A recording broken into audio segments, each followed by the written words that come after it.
Welcome to Calculations. My name is Gary Johnson. I'm your host, and this is our third session with Mildred Muhammad. And let me tell you, the first two sessions have been tongue-wagging worthy, I guess, for some people, as we've had some, the analytics, we've had people in every state in the union have seen this show. The first two episodes, we've had thousands of people who've responded. People have sent in questions in advance. People have done a lot of things. And so the first episode with Mildred was kind of, I'll speak for myself. I learned a lot about how unwittingly I thought I was helping my friends who were victims of domestic abuse, and I was not. Doesn't make me a bad person. It just means that once I learned better, I did better. And I found out when I publicly disclosed that I wasn't the only one. Hundreds of other people said, hey, that's me as well. The second episode, and you can see all these episodes on calculationstalkshow.com, was more of kind of a practical exercise as Mildred was speaking to a group in Utah about her experiences. And we just stopped along the way to unpack some of the things that she was saying about domestic violence and abuse, things that we just didn't know.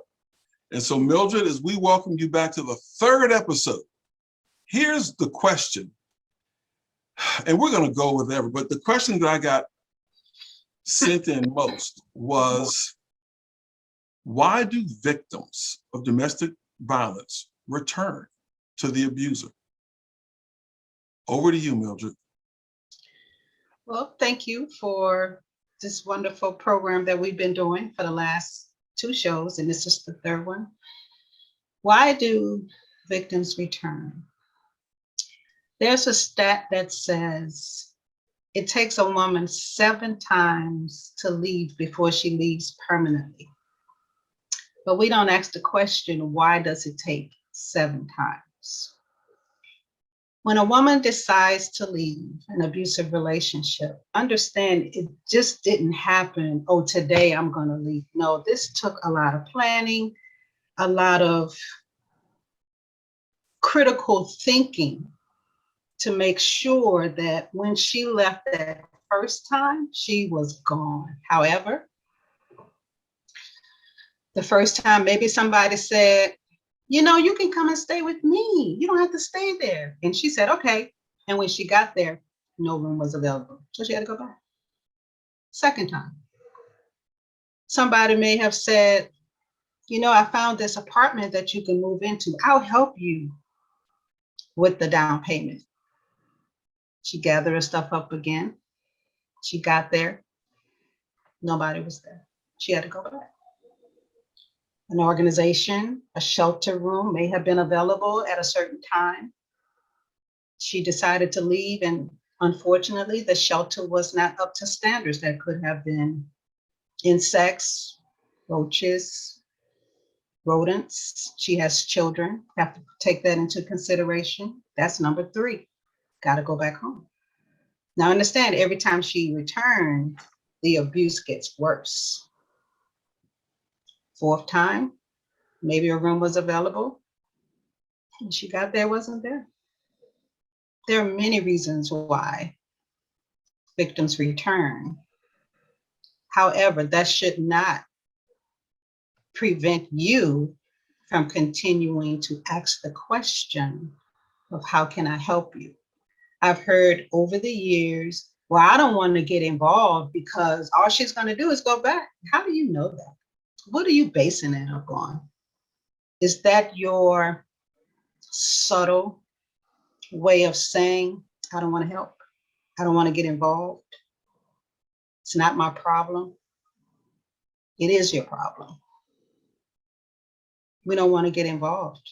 We don't want to say anything unless it affects us personally. Now, there have been some family members that have gone to get the victim and bring her to a safe place.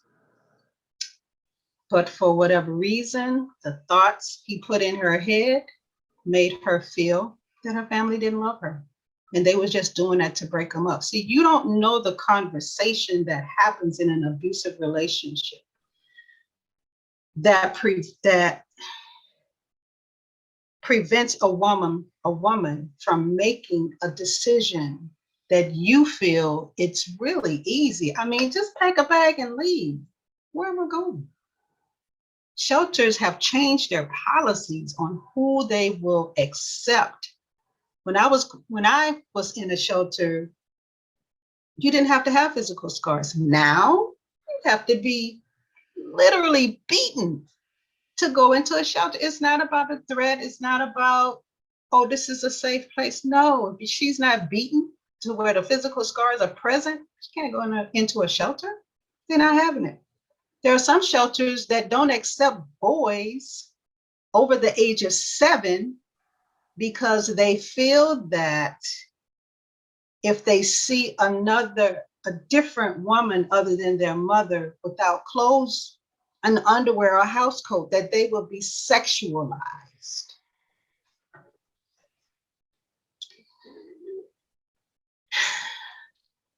So they raised the age to 14, but now 14, they look at him as a man. And so now you have to go to a men's shelter. I mean, how many women with sons are going to put their child in a men's shelter? I'm not.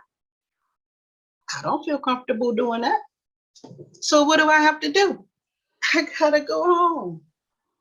I'm not sleeping. I'm not being homeless with my children. I'm not doing that. So if you're going to approach a victim, like I told you before, have your boundaries in check. Know what you will do, what you won't do, and what you can't do. Be upfront. Look, I can do A, B, C, and D. That's all I can do. Or I can't do anything, but at least give them the domestic violence hotline number, 800-799-7233. At least do that. But stop asking the victim, why do you stay? That question you ask, why does she keep going back? How come I didn't get a question of, why does the abuser keep abusing? You didn't get one of those questions, right? You didn't get a question. No one posted that. Oh, no. Because they are just as afraid of the abuser as I am. It's easier to continue to victimize the victim because that will give you a reason. See, that's why I can't help her, because she's just going to go back. That's your excuse. Okay, cool. Stop asking the victim, why does she stay? Why did she leave? Why did she? Start asking the abuser. Start holding the abuser accountable. The laws are changing to rescue the abuser, the rapist, the molester, the pedophile. Can't you see the laws are changing throughout this land? A woman doesn't get pregnant on her own. Come on. An abuser picks, chooses, scopes out, knows who, grooms, prepares a woman to be abused. It's not going to just come up to you and say, hey, I'm Tom. I really want to have a relationship with you because, I think you're cool. You got a lot going on with you. I see you making moves in this world. I just want to be a part of that and help you. But before I get to the helping part, what I want to do, I want to control you. I'm going to make you feel like you're worth nothing. I'm just going to isolate you from all these opportunities you have. I'm actually going to sabotage you. It's going to look like I'm helping, but I'm actually sabotaging, right? So that I can help you to self-doubt, to lose confidence, to lose your self-esteem, and then toss you aside. Now, if any man or woman came up to you and told you that, would you be in a relationship with them? No, because everybody meets the representative. Everybody meets the representative. You don't know what you have to 2 to 3 months out. Come on. So stop asking the victim all of these questions. All you're doing is putting the total responsibility of the abuse on the victim. Why does she keep returning? Why does he keep abusing? Why won't she leave? Why won't he stop? But you choose the victim. You choose to question the victim. But you don't want to question the abuser. You know, this show is different than any other interview show I've done, and I've done them with athletes, entertainers, people all across the spectrum. And people for this show, not all, but a lot, have told me, let me submit my questions to you in advance. I cannot afford to be on that broadcast live. I'll Right. watch, and I'm accommodating of that. I'll watch it later this afternoon once you upload it, because I can't afford to take a risk and be seen either by name only or have my face shown on the screen. Right. But I want the information, and so they're glad that we're recording live and then we just upload it in a few hours so they can still get the information. There are a lot And that's why I get these questions in advance, you know, because some there of are the a people lot have of already. victims that have questions that want to participate, but they won't. Not that they can't, they won't, for fear that somebody on this broadcast will either recognize their name or hear their voices and run back to their abuser and say, hey, I heard her on the radio talking about your relationship. What's really going on here? You just said, I've had that scenario posed to me. Say, Gary, I really would like to be on, but I can't take the risk because some of the people who follow you, and I mean, I know all of them, I know a lot of them, and someone may just mistake me or say I was there. And so they can't take the risk, and I understand that. I'll open it up for anybody who is here, who wants to engage Mildred before I ask a question, because I'm still processing some of what you said. Free Spirit, Jerry, Sharon, anybody? You all want to chime in? don't be scared, don't be scared. Because everybody's still on mute. You can get off mute. Hi, Oh, I'm unmuted. okay, So, go ahead. Hey, thanks for the invite.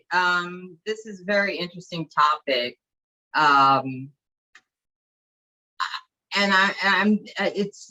I guess I've never really thought about something like this the way you're presenting it. It's given me new insight.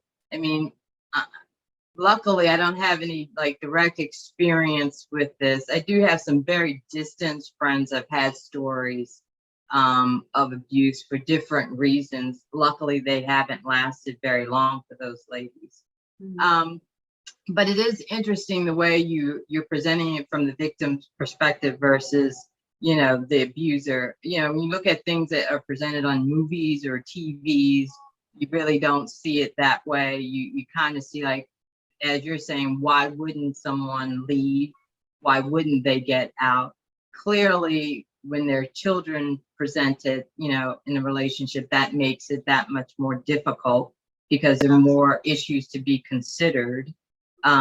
But I am finding it very interesting of what you're saying around age group with children, because I had no idea that, you know, that would be something that would have to be taken into consideration, because quite honestly, it hasn't been presented to me directly with my own life, thank God, or any of my friends that have to like try to come up with solutions for that.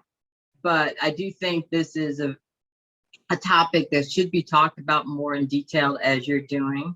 I think these types of broadcasts will definitely help people to understand there are greater issues at stake than what women really realize. Because you would think, like, if it's a single woman and she's capable, when I say single, I should say a woman that doesn't have children, right? Whether she's married or it's, you know, not a marriage involved, that the ability to get out would be easier.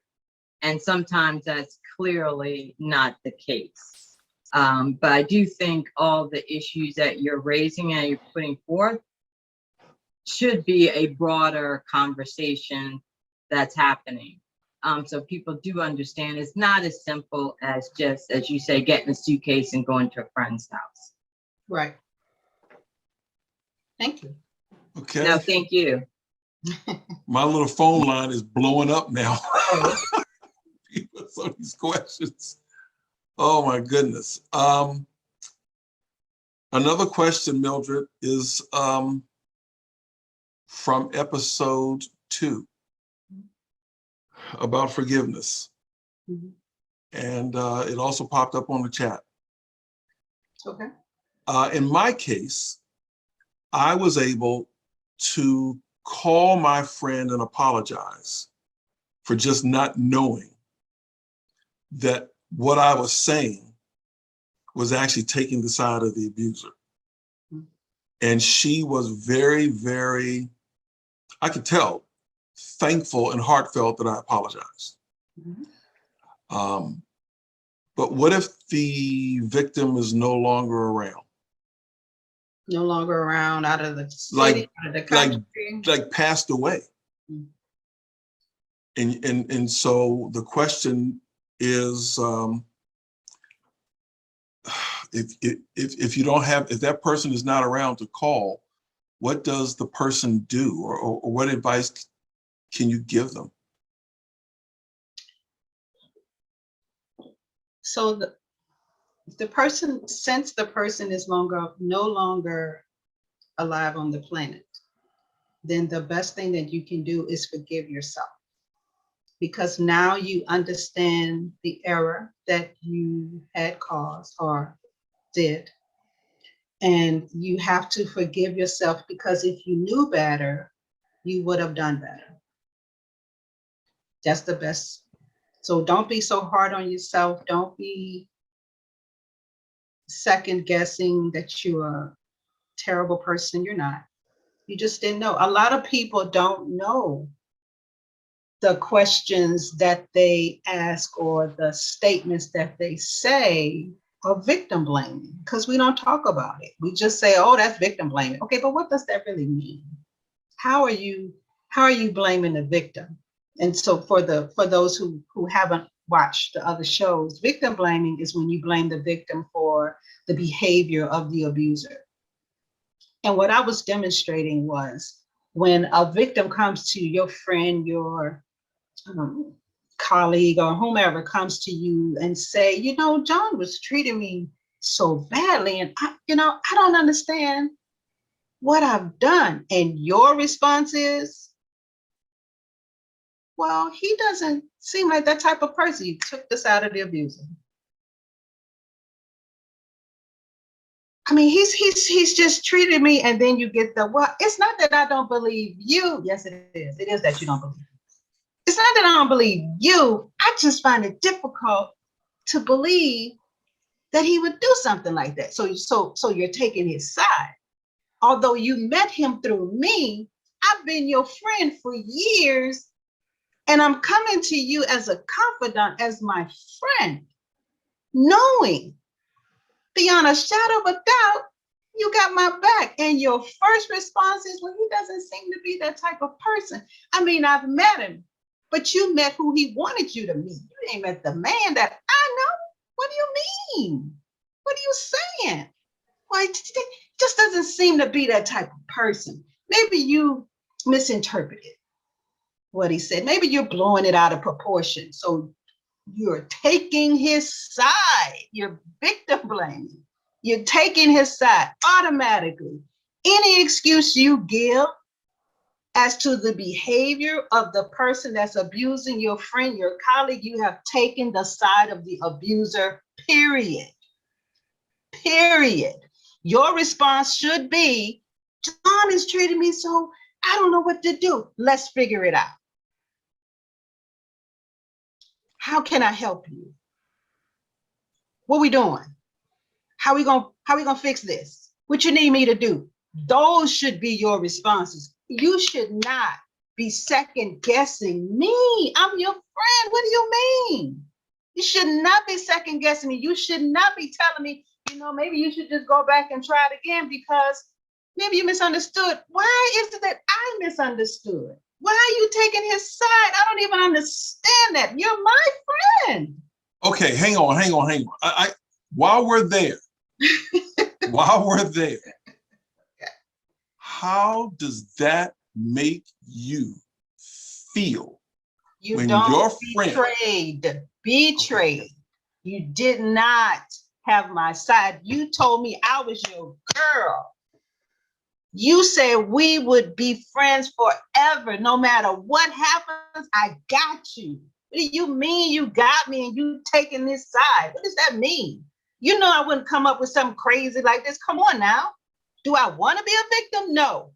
Did I sign up to be one? No. I didn't sign the dotted line to be abused. I met the man who I fell in love with. Over time, he changed, which meant he became abusive, and I decided this is not for me. Well, you don't want to throw away 20 years of relationship. What do you mean? The man be what? If I'm willing to throw it away, can't you just support me in that? What do you mean? Why are you trying to make me go back? Why are you trying to send me back to be abused? You say you care about me or you care about him. I had one person say, well, you know, you should really go back to John because he really loves you. I said, do you want it? Because I don't. I told you I'm leaving. Don't try to convince me to stay. My mother always said, you don't know a person until you live with them. I'm living with him. You're on the outside looking in, and you're only seeing what he's allowing you to see.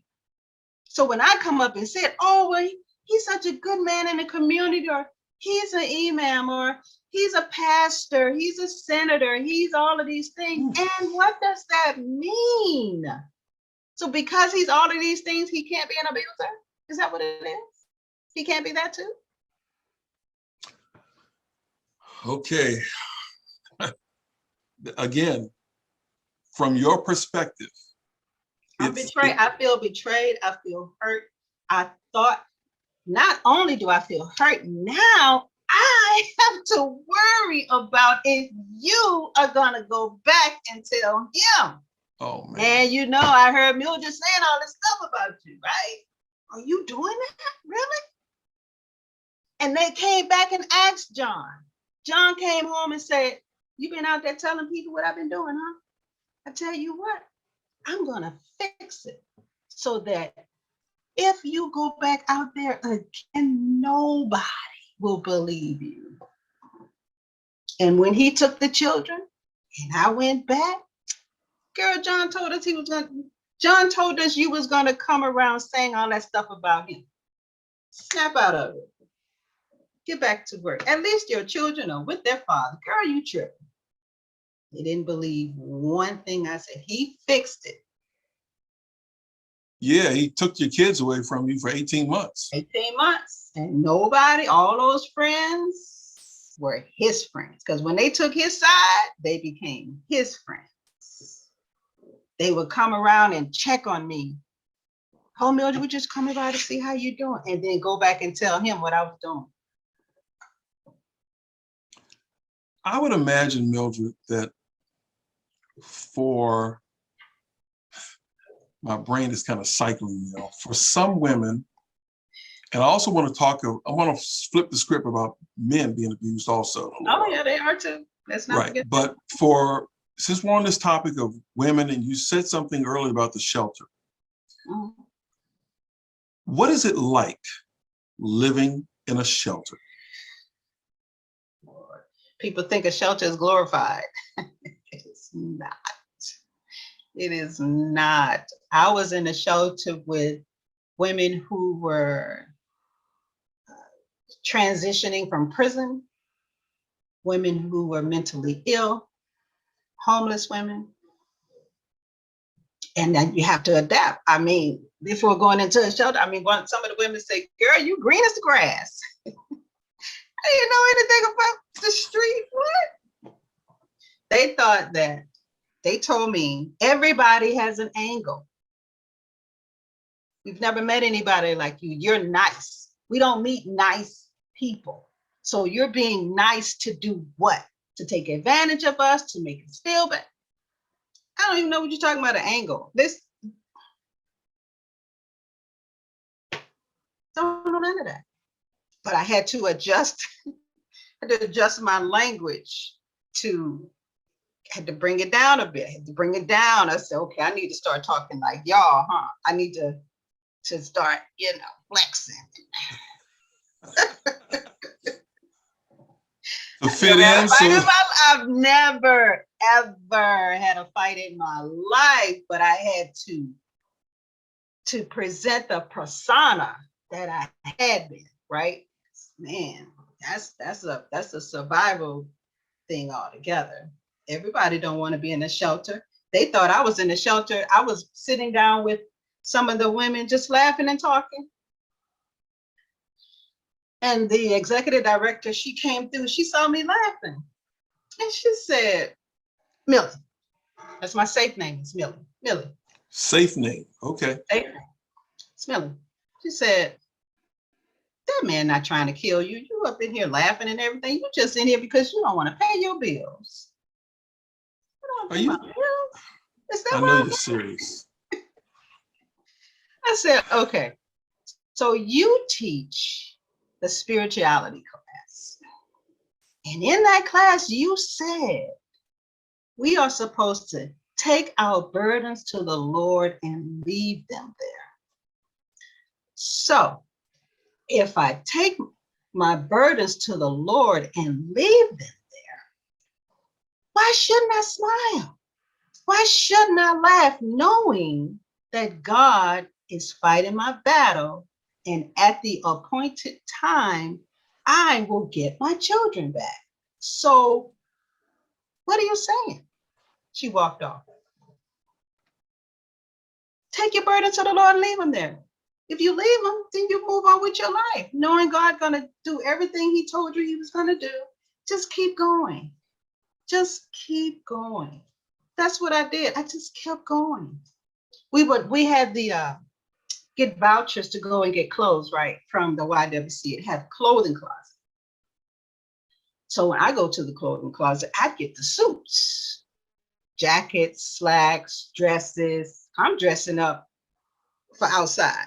This is not my destination. This is a stepping stone, right? So I'm walking around the shelter in suits. The other lady said, why are you in a suit? I don't understand. I said, this is not my destination. I am preparing to leave. And when I leave, I know I'm going to be prepared to dress for success, right? So the next month they gave us clothing, a clothing voucher. What they get? The suits. They left me with the sweats. Because you got to prepare. Everything starts in the mind. Everything starts in the mind. If I say that I'm not going to do better, you're not going to do better. If I say I'm going to get out of this, I'm going to get out of this. I signed up for paralegal courses in the shelter because I could not get an attorney. They wanted $2,500 retainer. I didn't even have 25 cents. How am I going to get a retainer? You know what? I need to learn the law. So I signed up for Professional Career Development Institute online courses. Back then they were $5. Not $5 anymore. $5. Signed up for paralegal, making straight A's in the shelter. YWCA found out about it, asked me to work in their legal department. I had to dress in a disguise. They had to pick me up at 3 o'clock in the morning in a disguise to take me to the shelter, to their office to work in the legal department to help other victims of domestic violence. I was going to court, helping them to get restraining orders. The judge that gave me my restraining order looked at me and nodded his head. They knew who I was. So I'm in the courtroom, I'm house. I need to get my own paperwork straight. So I got my divorce October 6, 2000. I got a writ of habeas corpus that stated anywhere they found my children, they needed to pick them up and bring them back to me. Washington State just passed a law stating that if you are a victim of domestic violence, you can leave the state without being charged with kidnapping, and you do not have to let your abuser know where you are going. I got all of my paperwork notarized. My sister called and said my mother was sick. That's why I came to the DC area, to help my sister take care of my mother. There are all these reports. She fled from, I didn't flee, no. Mama's sick. What you gonna do? Stay where you are, you gonna go take care of mom?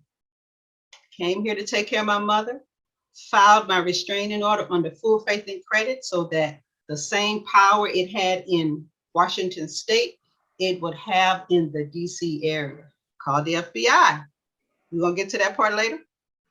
Let's do it. All right. Called the FBI. They sent over an agent. I said, you kidnapped my children? My cousin is a private investigator. He said that when the trail runs cold, it means the people that you're looking for are no longer in the country. He said, okay, Ms. Muhammad, what paperwork do you have? I gave him my divorce decree, writ of habeas corpus, pictures of John, pictures of our children, and the restraining order. He took all my paperwork. 2 weeks later, sent it back to me. He said, I'm sorry, there's nothing we can do. We're going to send you back to Seattle because this is an ongoing case. Gave me an agent's number to call. I called that agent. I said, I am running for my life. My children are no longer in the country. I am in hiding. I need your help to find them because he's looking for me. They said, okay, Ms. Muhammad, well, since we know he's looking for you, what we want to do is we want to put you in the middle of a parking lot and use you as a decoy. This way, we can lure him out. I said, excuse me, it's going to be a headshot. You're not going to know which way the bullet is coming from. We're just trying to help you out. Click. Some would say, well, you did not go along with what the police wanted to do. You right. I didn't go along with that because John is an expert shot. He can shoot for, please, he was a sniper. I'm going to stand out in the parking lot waiting, shot in the head. Now what? You didn't cooperate with the police. You're right, I didn't. Absolutely not. You know, the calculations, and I've told you this over the years, and I've told other people. I said Mildred Muhammad is the strongest woman I've ever known and will probably ever meet. I've said this for over a decade now. The calculations, and like this, the website that I have here is the decisions that people have to make sometimes in milliseconds. All of us have had to make calculated decisions. What were some of the toughest calculations that you had to make? Because I'm still processing as someone who's a parent, not knowing where my children were for over 18 months and living in a shelter and all the other things. But didn't John create some calculations for you where you had to make some tough decisions? He told me that, he said, you have become my enemy, and as my enemy, I will kill you. John was a man of his word, said what he meant what he said. I knew if he killed me, he would bury me somewhere where no one would be able to find me. I knew that. So when I was signing for a package for my mom for Mother's Day, this is after he took the children, and they took me to the hospital and found out that I needed 3 units of blood because my cycle wouldn't go off. So I was in bad shape. Nobody knew I was at the hospital but 2 people. My mom and the lady across the street who came to take care of my mom when they took me to the hospital. My phone rang and it's John. He said, how you doing? I said, I'm good. Remember, I'm good, right? Oh yeah, that's from another episode. From another episode. When somebody says they're good, they're not good. So many emotions attached to that. I said, I'm good. I said, why won't you let the children call me? He said, we don't always get what we want, do we? See, there's a dialogue that goes on between the abuser and the victim that nobody really understands but the victim. So I had 2 choices. I could go back to him and die because he said, you have become my enemy, and as my enemy, I will kill you. Or I could hang up the phone and never see my children again. And I hung up the phone. And then I let out a scream. The nurse came. I said, can you trace the call? They traced the call to a woman who called the hospital for John. Shortly thereafter, my mother called and said John called her and said he was on his way to the hospital to kill her daughter. So they took me out of one room, put me in another, took my name off the register. Social worker came in. She said, you have 3 things you need to do. 1, change your name. Change it to a name that when people call you, you will respond. So my safe name is Millie. 2, we bring in you some different clothes because the clothes that you have, he may be able to recognize you. And 3, the most difficult of all, you have to disconnect from everybody that you know because we have to put you in hiding. Your mother, no one can know where you're going. So we got all that straight. We had to wait until it was dark. We went out the back door of the hospital. A car was waiting. I had to slouch down in the front seat so no one would know I was in the car, but I was watching the rooftops, the open windows, because I knew it was going to be a headshot. 1 shot, 1 kill to the head, never leave an enemy behind. That was John's motto. They drove me all over the city when actually the shelter was right across the street from the hospital. Let me pause and open it up for any questions from anyone who's here, or any response to what we've done. I have a and question. said. Sorry, Yeah. I didn't know about the prior segment, so unfortunately I don't have the access to the information you relayed there, but I do have a question. Where is this man today? He was executed in 2009. Wow, okay. And They Sharon, you actually can, executed him. They made it a point to execute him before Veterans Day because they did not want that news going out that a veteran was executed. Okay. and you can see the other 2 episodes on the website. I'll send you a link. Yes. Thank you. Let me Go ask ahead. a question. You got it. I don't think you would recommend this, but I'm just wondering whether you run into people who, by the way they were raised, I'm an old guy, from a time when boys don't hit girls and men that hit women are punks and that kind of thing. Run into people who've had some family member with success deal with the abuser. And in my own case, I've had 2 occasions to talk to an abuser in my family. It was years ago before I was 78. And actually put a stop to it by, I guess, doing the very thing you wouldn't recommend, but threatening the abuser in such a way that they believed that they would be in more trouble if they were to repeat any of the activities. The question I'm asking is whether one of the things we're up against is the time that we live in and a lack of some cultural restraints that used to exist. You know, a man wouldn't hit a woman. So if they did that, they wouldn't want anybody to know that. And the thing we used to teach kids, boys don't hit girls. You don't hear that. In fact, I've run into some guys that said, if a girl hits you, you can hit her back. And I said, that's crazy. So I guess we're a victim of the times. And also we're a victim of people that don't preach the way it was back in the day. When I was a kid, you couldn't hit a girl no matter what. And if you found out somebody in the family, as I told you, 2 of them were actually abusing my aunt, we didn't know until she hurt her arm. And I went over and talked to the guy in a way that I'm sure you wouldn't recommend. But it was successful because basically once I found out, anyway, so you get the picture. So the question I'm having is, one of the other things we can do now, besides what you're talking about, is we need to somehow resurrect some of that old notion about the way we treat each other, manners, etiquette, and men don't hit women and etc. I'm just saying that. I mean, it's maybe an impossible task. Times are changing so fast. If I read one more killing in the paper today, kids killing kids, but I think that's one of the problems, that the culture has changed around us in so many ways. And so what you're doing is a good thing, but I also want to shed light on it wasn't always this way. It was a secret thing. And if you did that, you'd be ashamed if somebody found out, my goodness, you beat your wife like that. So anyway, that's all I have to say. I don't even know if I said anything. Gary, did I say anything? You said a mouthful.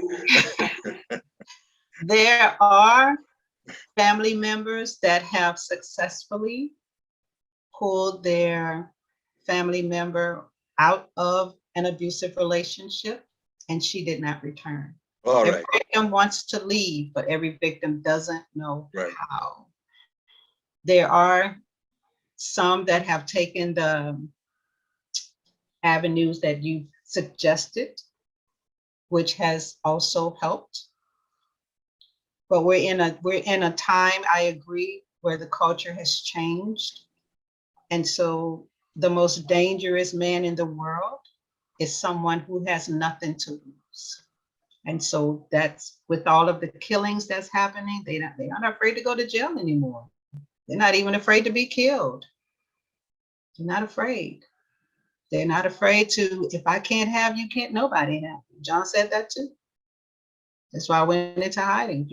And when you, I mean, now the killings are so matter of fact that if you reject a man, you're going to be killed. You don't even have to know him.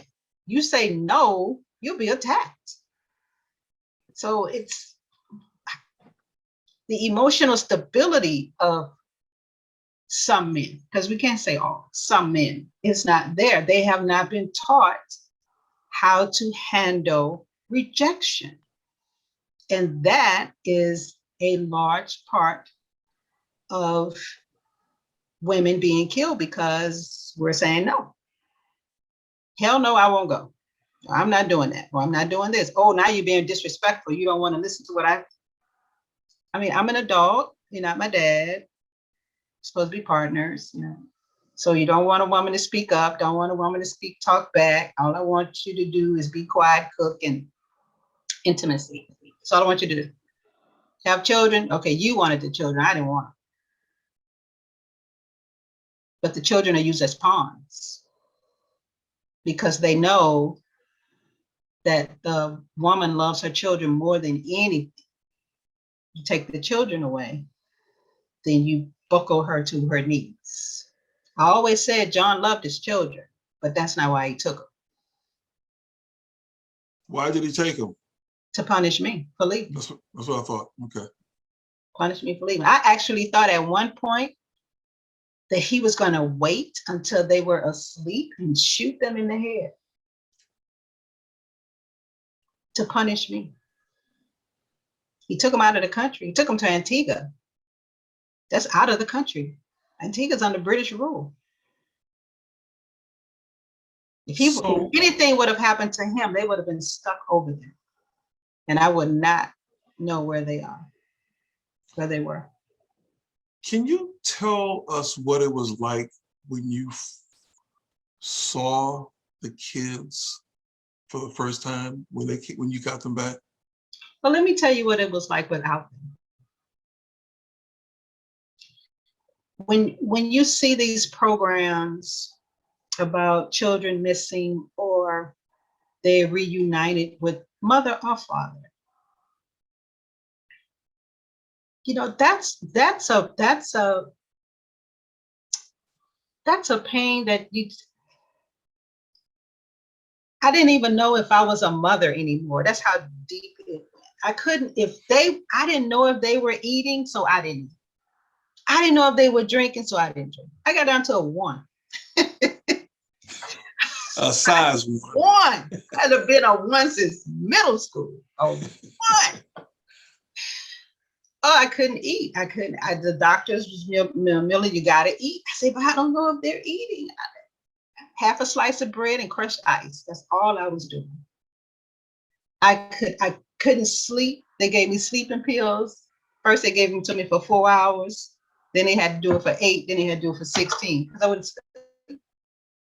That's painful, not knowing where your children are. And all you hear is, well, you hear other children around you and they say, Mom, you look.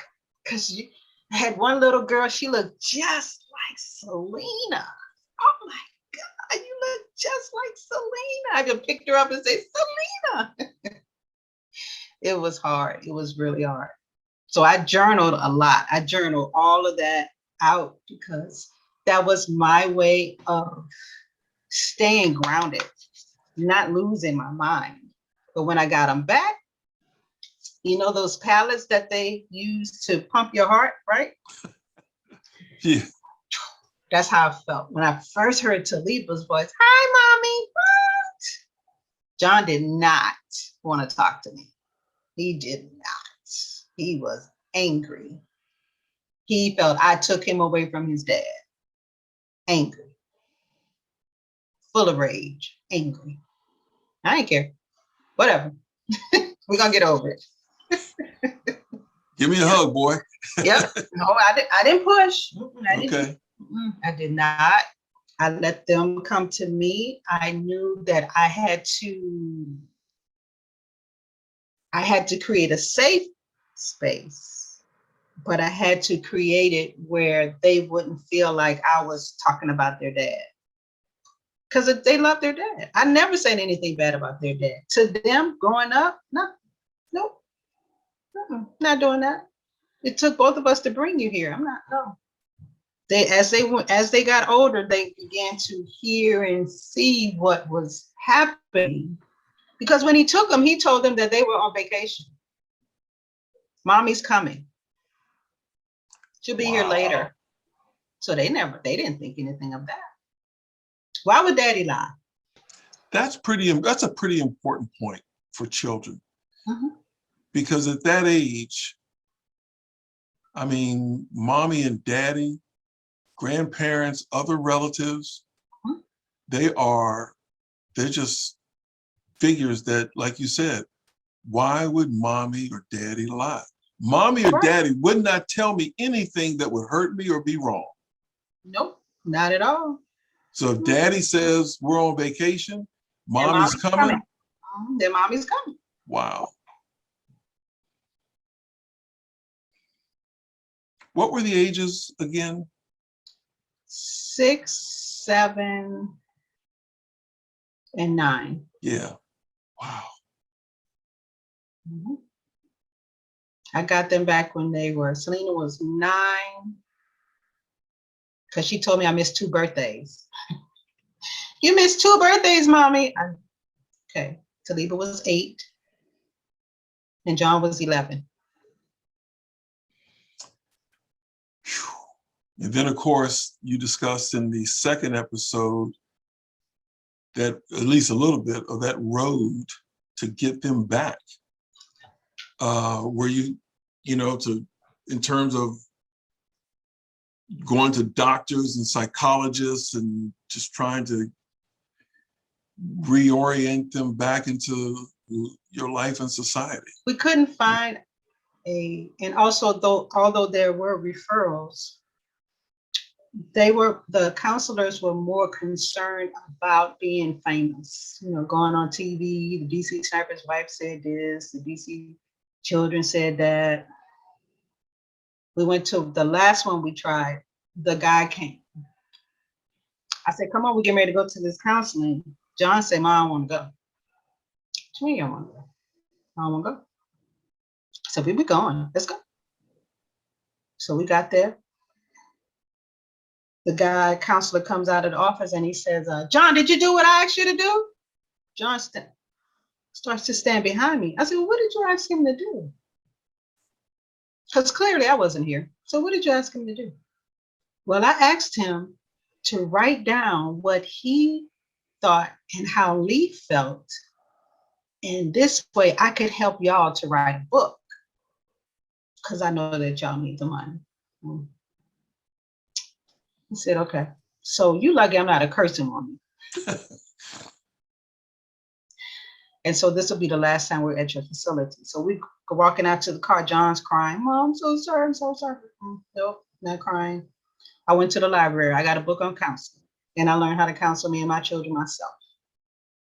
I felt that I was the best person to create a space that they would be able to ask questions about their dad, and that I would put my stuff aside, because the relationship between a husband and wife is different than children and parent.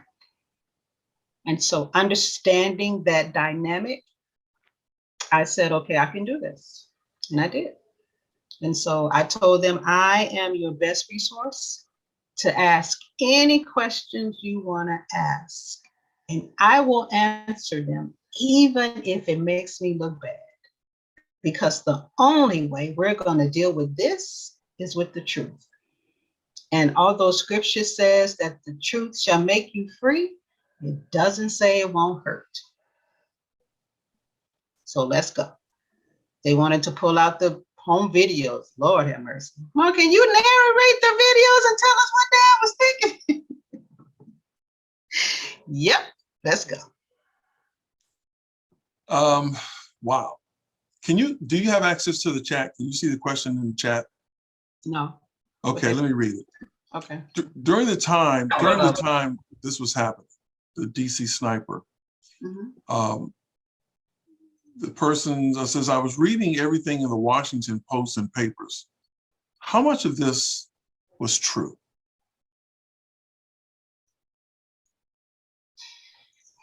What were you reading though? Washington Post. So I don't know what you read, so I'll put it like this. They wanted you to believe that 2 Black men in a Chevy was trying to embezzle the United States government to put $10 million on a stolen credit card. How real is that? It's not. They did not tell you that I was the intended target, because they would not have been able to get the death penalty for domestic violence. When they caught John, they didn't tell you this either. It's not in the paper. When they caught John, they had nothing to hold him on. They had to find something within 24 to 48 hours, or they would have had to let him go. There was a sheriff in Maryland went looking in LexisNexis all over the place and found my restraining order. The Tacoma Police Department did not put my restraining order in the NCIC, National Crime Information Center. He put my restraining order in there, the sheriff from Maryland, which gave them the ability to hold him for violating the restraining order, thereby giving them ample time to build their case against him. Had it not been for my restraining order, they would have had to let him go. The foreman said the reason they gave him the death penalty is because they did not want him to finish what he started, which was to kill Mildred Muhammad.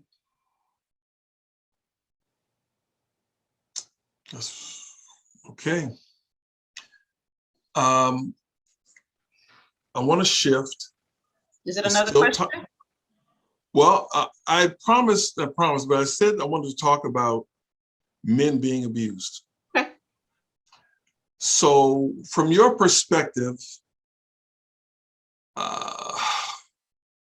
I've helped many men who were victims of domestic violence.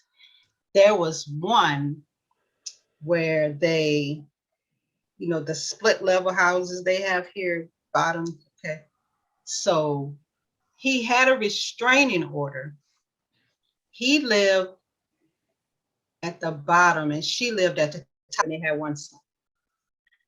So what she did, she took that restraining order to the commissioner and had the names flipped. So she was the victim and he was the abuser. And then because the restraining order said that gave her the power to have him evicted from the house. And they knocked on the door and said, it's time for you to go, you gotta go. Took him out of his house. He called me frantic, said, okay. Said, she's gonna take me for everything. She said she's gonna leave me with the shirt on my back. I said, wow. That's deep.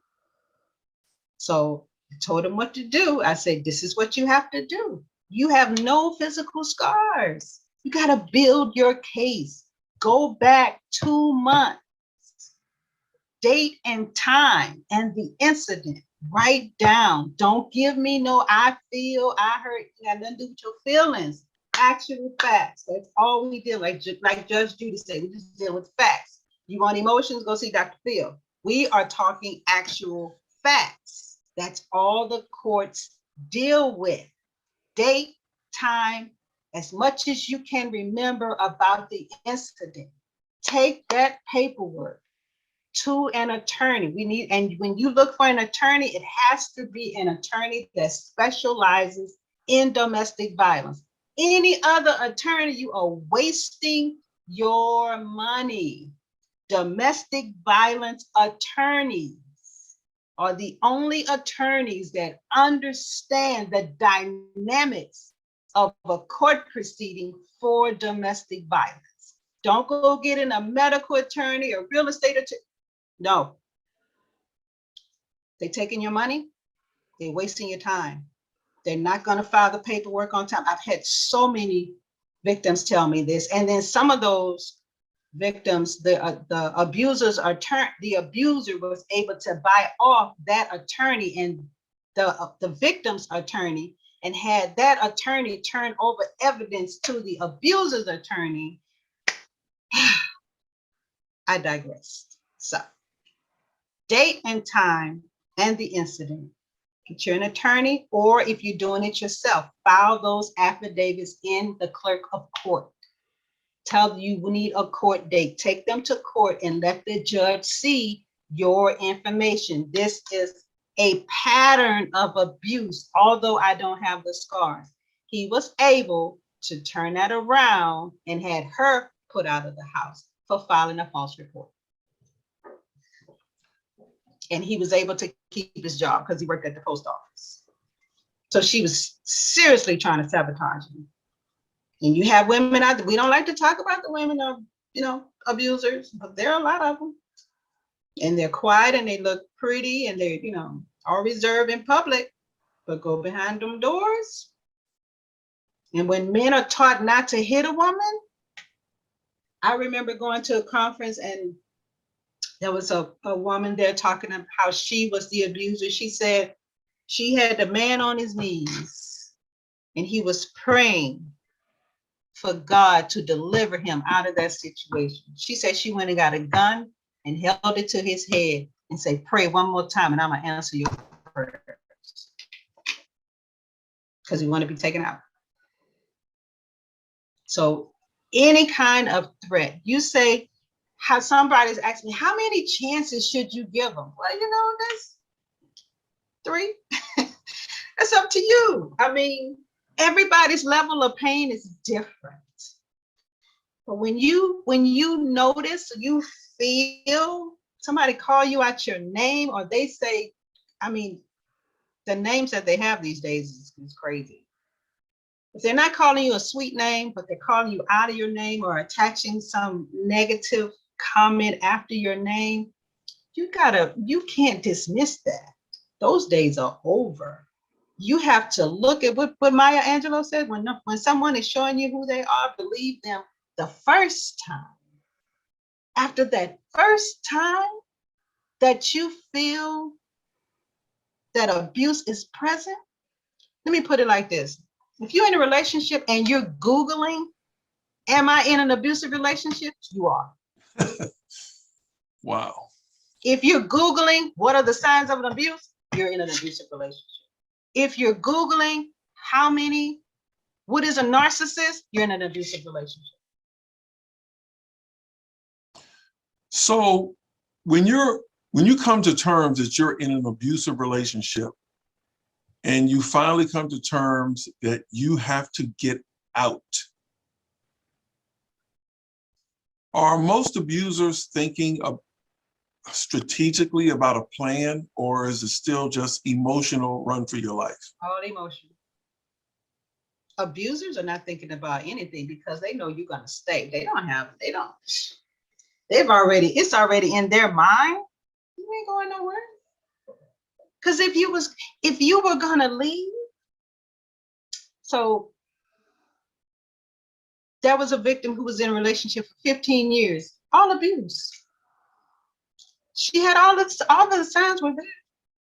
And she said, but he doesn't think I will leave. I say, well, why should he? Because he's done all of these things to you and you stayed. He's done all these things to you and you stayed. What makes him feel that once you decide to leave, that he's going to believe you? Once you leave, then the abuse, the stuff, really, the stalking and all of this really starts, because now they're losing control. And a person who loses control, you don't know what they will do. That's why when you leave, you have to be strategic. You can't just up and leave. Sometimes you have to. But if you can plan it and plan it strategically, you will be successful in leaving. And whatever you do, don't go. I left the birth certificate, order another one. I left my passport, tell them it was stolen or lost. Get a new one. When you leave, do not go back for any reason. Anything you left, you can buy it again. You cannot buy your life. Buy another one. Buy a better one. So don't even think that you're just slick enough to go back. Oh, I'll just do it when he's at work. Well, nowadays they have the cameras in the house, right? Yeah. So you don't think they're gonna get a notification that somebody's in the house? They're gonna get a notification that you at the door? Yeah. Ain't that easy to go back no more. Technology, good and bad, it can work for you. Good and against bad, you. it can work. Yeah, sure can. Wow.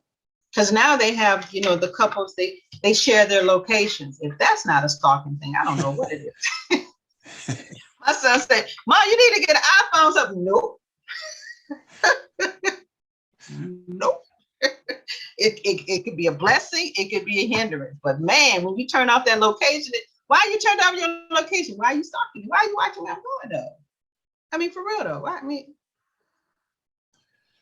So there's a lot of technology is for good, but a lot of it can be used for evil. We know that.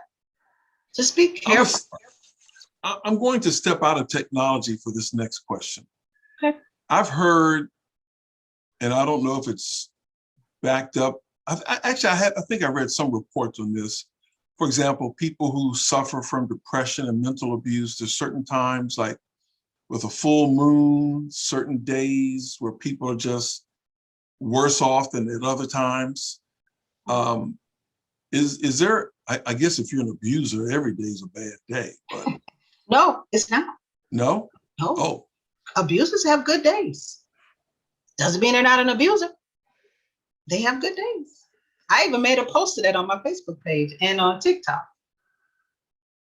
Just because they're having a good day doesn't mean they're not abusers. Just remember that. Okay. Okay. Go ahead. Go ahead, Doc.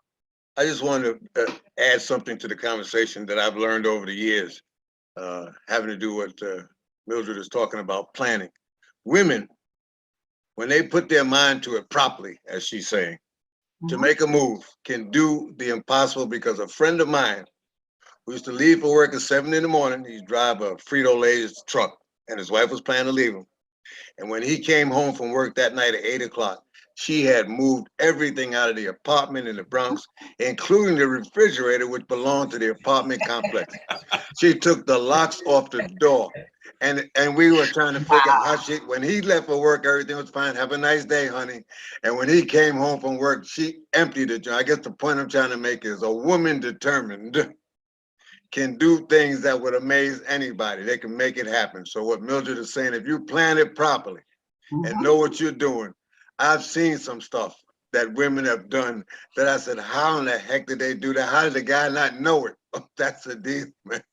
What she had and what she kept was the element of surprise. Big time. She took the locks off the door. She played it like she's supposed to, just act natural. You already got, she was planted behind the scenes. She probably went left. She probably had the truck already ready to pull up. Come on, he's on. She So had, she that did. was perfect. And there's a lot of women that do it like that too, but you have to keep the element of surprise. That's what she did. So that's my praise to the female of the species. And they teach you this in psychology classes. Women think differently and have a different way of approaching than men.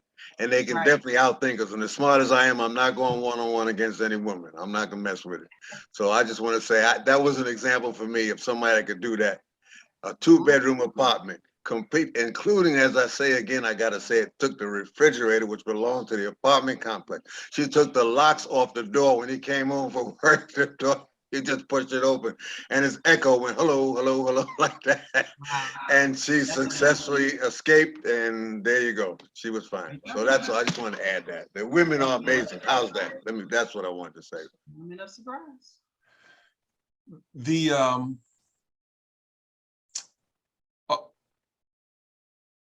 is every day a bad day for a victim? Yes. Every day. Okay. Because you don't know what you're getting when they get up in the morning. How they gonna be there all day. When they leave to go to work and you're at home, oh my God, I can take a breath for at least an hour. But I gotta clean up, I gotta make sure it's cooked, I gotta make sure all these things are in place because I'm trying to make sure that there's nothing that will trigger an episode. That's a lot of work. That's a lot of energy that's being put forth in all of that. Are there any holidays better than the other? But what do you think? What is the worst holiday for victims of domestic violence? Some people would say Christmas. Some people would say Thanksgiving or Easter, New Year's. Ask the question again. What is the worst holiday for victims of domestic violence? Your wedding day? Nope. Nope. Your birthday? Nope. Good grief. The day the kids were born, the first child? Nope. I give up. Father's Day. Oh, wow. The worst day. I didn't get what I wanted. Whoa, Father's Day. I didn't see that one coming. The worst. Father's Day. Because they'll tell you on Mother's Day, well, aren't you a mother every day? You can't say that. Well, aren't you a father every day? Oh boy, Mildred, chat question here. Would you marry again? Yep, I would. Every man is not John. I have completely healed from this. So if you crazy on your own. You ain't got nothing to do. I have nothing to do with how you still, no, I'm not. It's you.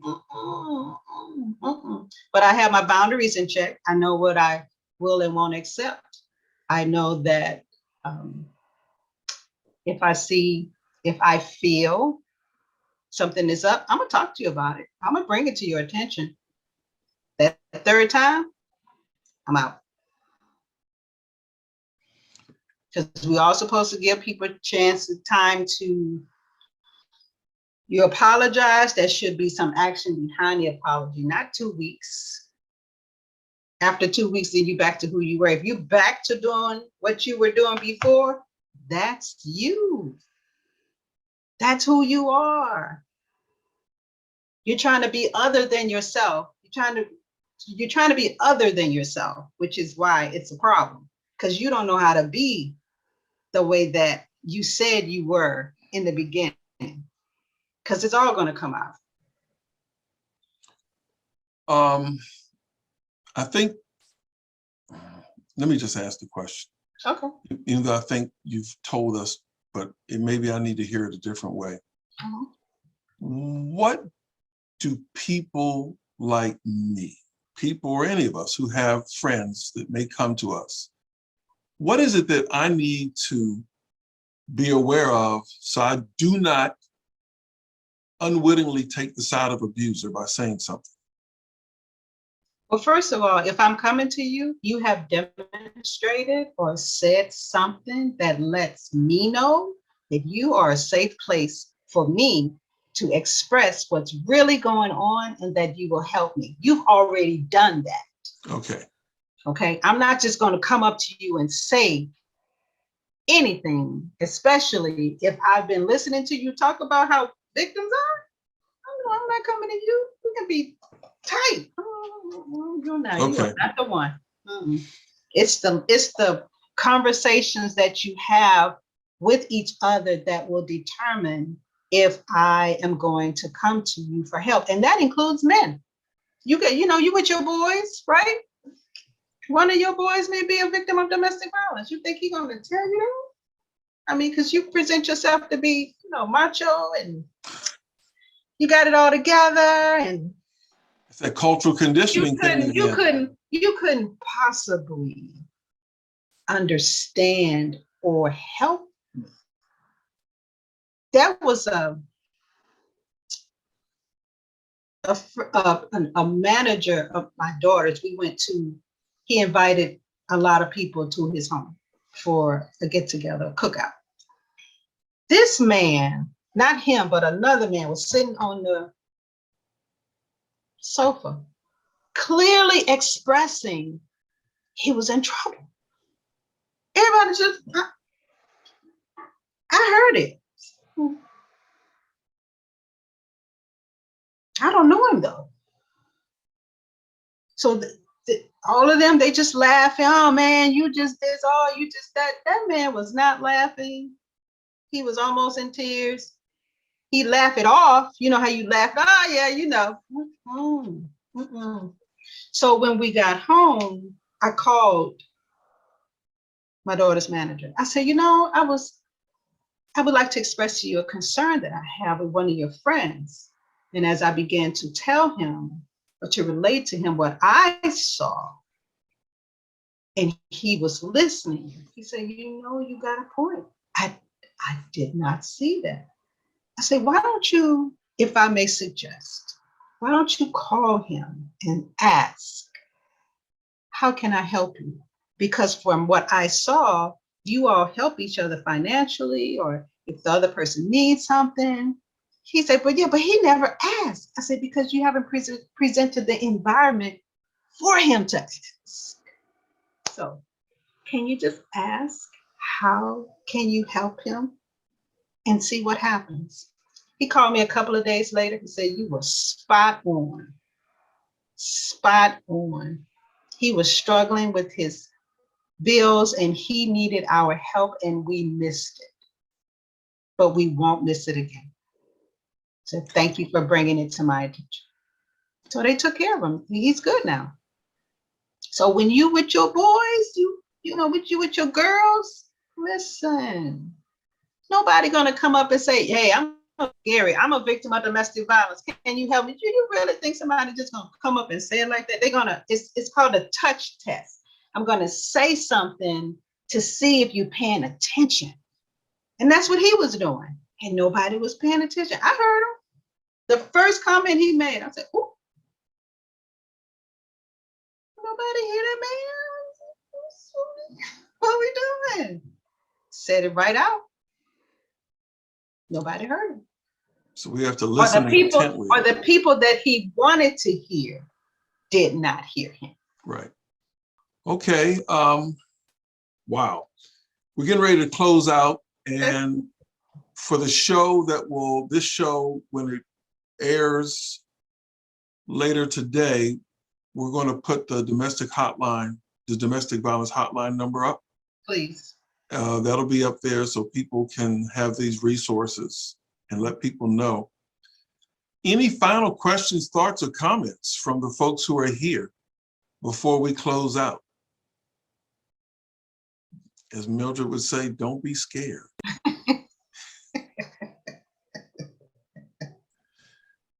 Oh, we get. Yes. I want to say thank you very much. This has been quite insightful. And the one thing I've learned to let the abused female know I'm on her side when I meet them.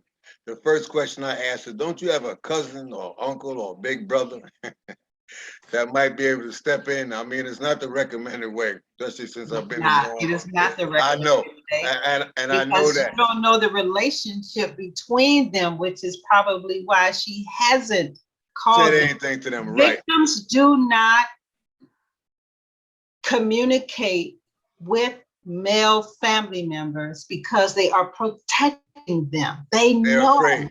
if No, I no. tell them, they're gonna go kill him. No, and no, I just they're gonna no, go to jail. So the reason I said it that way was to let at least the victim know that I'm on their side. It's worked for me in the past, whether that's a good way or not. But it doesn't say that they should. Just ask, how can I help you? Okay. Oh no, no, I'm not saying you got to stop there, but at least they know that they have in some way a sympathetic ear. I'd like them to believe that. And then, of course, through the system, the paperwork, the this, the that. I understand. I understand. It's just that I want them to know upfront and right away that I understand, and I don't like it. How's that? You know. There you go. That's it. Gary, thank you very much. Sharon, thank you very much. If nothing else, your facial expressions tell it all. Thank you. I appreciate you. And Gary, you can't see my face because I never did get my camera working. I'm sorry. But it's not such a treat anyway. You may have done us all a favor. So thank you very much. God bless and good afternoon.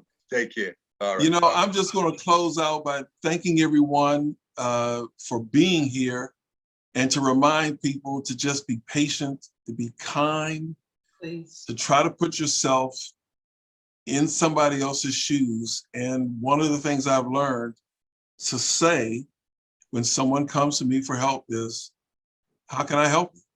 Mm-hmm. What do I need to do? You know, and listen, and just listen. So thank you, Mildred. Thank you. Oh, this is Gary Johnson for Calculations Talk Show. You can see all of the episodes at www.calculationstalkshow.com. This show will be ready for broadcast and airing later this evening on blackmeninamerica.com, calculationstalkshow.com, Facebook, the Calculations YouTube channel.